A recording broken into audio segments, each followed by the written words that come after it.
দেখছো বানাইছেন আরে নাই? বাবা আরেকটা মিনিট খারাপ ফুইলা লই। তুই তো বেহুশ হয়ে গেছস তাছে। এটা আমি না হাসু আগে কাজ করতেছে। আমি ওই যে তুমি রকিতে কি আম আনছো আলামতের আম কাশ্মীরা খাইয়া না দেখলে হইবো? যদি চুক্কা হয় দেখো। আমারে দেওয়া আগে তুমি তোমার বাইরে আগে দিয়া লইছো। ভালোই তো সুক্কা মুক্কা কিচ্ছু নাই।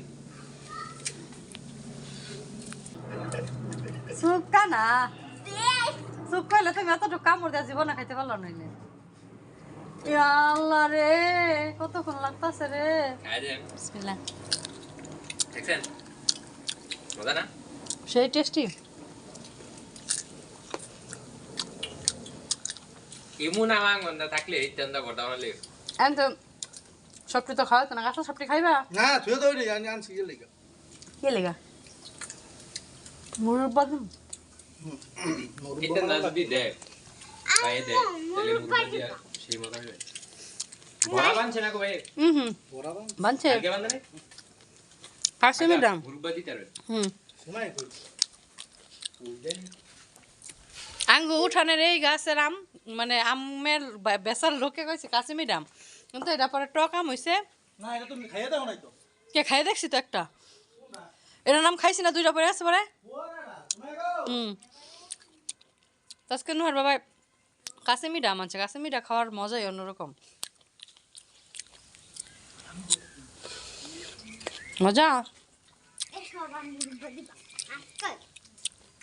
আমরা আসলে মজা ছিল যার গাছের আম দোয়া করি প্রতি বছর তার কাছে এরকম আমও হোক এবং আমরা যেন খাইতে পারি। নুহার বাবাই মিষ্টি আমাই না সবাই বিলাইতেছে না নুহারেও দিয়া লইছে নোহা নিজের হাতে ফুল দিয়া ফুলের ব্রেসলাইট বানাইছে তো ওই যে এই সুন্দর একটা। আসসালামু আলাইকুম সবাইকে, সবাই কেমন আছেন? আশা করতেছি ভালো আছেন। আলহামদুলিল্লাহ আমরা অনেক ভালো আছি। তো আমি কিছুদিন যাবত একটু অসুস্থ ছিলাম, আমার ঠান্ডা লেগেছিল। তো আপনারা তো দেখতেই পেয়েছেন নোহার বাবা কাঁচা মিঠা আম এনে আমাদের সবাইকে খাওয়াইছে। তো আমগুলো আসলে খুবই মজার ছিল। তো অন্যদিকে কিন্তু আমি আজকে আচার বানাবো। তো আমের আচার না কিসের আচার সেটা আপনাদের সাথে ভাবতেছি শেয়ার করব। তো চলুন দেখাই। এগুলা হচ্ছে সিজনের সময় জলপাই এনে আমি ভাপ দিয়ে রেখেছিলাম আচার দেওয়ার জন্য, তারপরে আর আচার দেওয়া হয়নি কোনো কারণে। তো নিচে আছে আমলকিরও আচার দিব।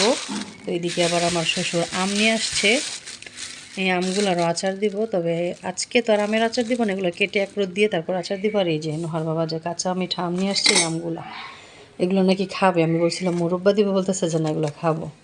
তো যাই হোক আচারের রেসিপিটা ভাবতেছি আপনাদের সাথে শেয়ার করব। এখানে আমি আমার আচার বানানোর সকল উপকরণ নিয়ে এসেছি। এখানে আছে সরিষা বাটা, এদিকে আছে আদা রসুন বাটা, পাঁচফোড়ন, চিনি, গুড়।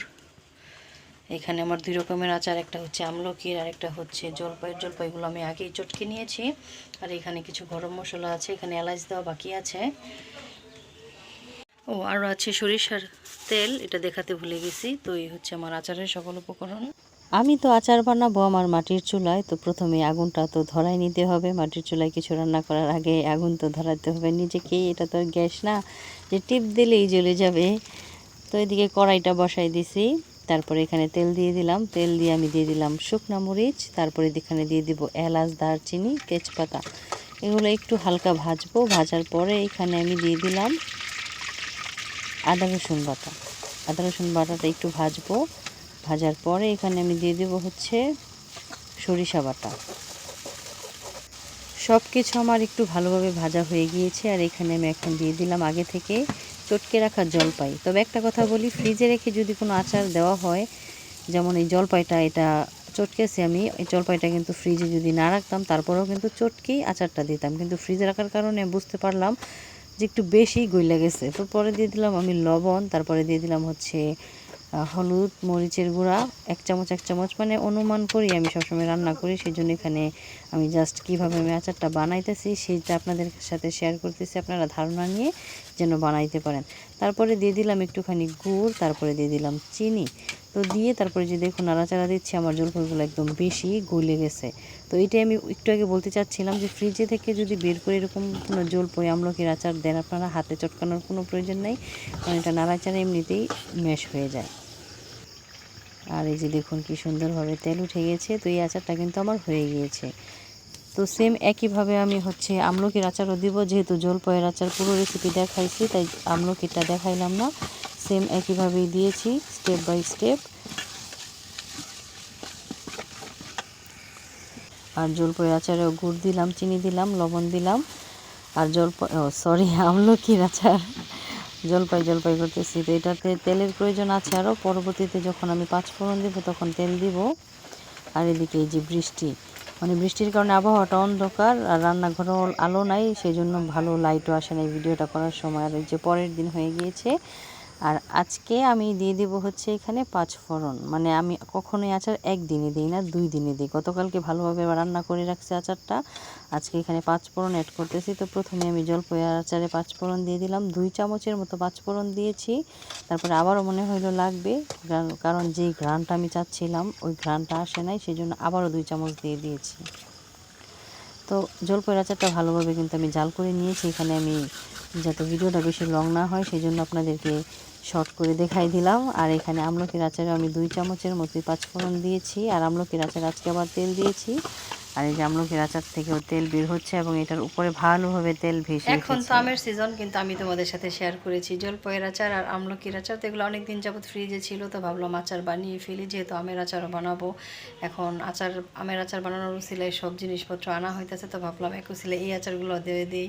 তো আসলে অলসতা কাটিয়ে অনেকদিন পর আচারগুলো দিয়েছি। তো তোমরা তো সবাই দেখেছো, যদি তোমাদের কাছে রেসিপিটা ভালো লাগে অবশ্যই আমার চ্যানেলটাকে সাবস্ক্রাইব করে দিও, লাইক কমেন্ট শেয়ার করো। আর এই যে দেখো আচারগুলো আমি বক্সে রেখে দিয়েছি, এটা হচ্ছে আমলকির আচার, আর এখানে এটা হচ্ছে জলপাইয়ের আচার, এটাও জলপাইয়ের আচার।